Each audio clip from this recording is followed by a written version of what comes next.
वीराय गुणमण्डिताय गुणेशानाय धीमहि गुणातीताय गुणाधीशाय गुणप्रविष्टाय।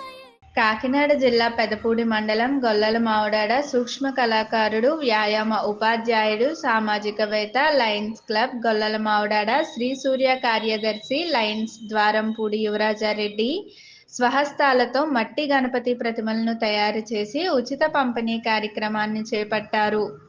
ప్రతి సంవత్సరం మట్టి గణపతి విగ్రహాలను తయారు చేసి గ్రామంలో ఉచితంగా పంపిణీ చేయడం జరుగుతుందని యువరాజారెడ్డి తెలిపారు. పర్యావరణ పరిరక్షణకు ప్రతి ఒక్కరూ బాధ్యతగా వ్యవహరిస్తూ ప్రకృతి వైపరీత్యాలను అరికట్టడానికి కృషి చేయాలని, అందులో భాగంగా మట్టి గణపతి విగ్రహాలను పూజించి వాటిని నదుల్లో నిమజ్జనం చేయడం వల్ల జల కాలుష్యం ఏర్పడకుండా జలజీవుల మనుగడ మరింత పెరుగుతుందని తెలిపారు. కానీ నేటి సమాజంలో ప్లాస్టర్ ఆఫ్ ప్యారిస్, రసాయన రంగులు అద్దిన గణపతి విగ్రహాలను నిమజ్జనం చేయడం వల్ల జల కాలుష్యం ఏర్పడడంతో పాటు జలాచరాల జీవనం ప్రశ్నార్థకమవుతుందని ఆవేదన వ్యక్తం చేశారు.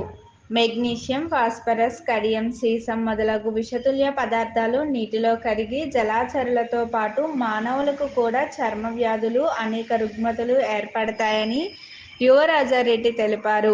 ప్రతి ఒక్కరూ బాధ్యతగా మట్టి గణపతి విగ్రహాలను పూజించి భవిష్యత్ తరాలకు వాటి ఉపయోగాలను, హిందూ సంస్కృతి సాంప్రదాయాలను, అందులో ఉన్న శాస్త్రీయతను నేటి తరానికి తెలియజేయడం ప్రతి ఒక్కరి బాధ్యత అని యువరాజారెడ్డి తెలిపారు.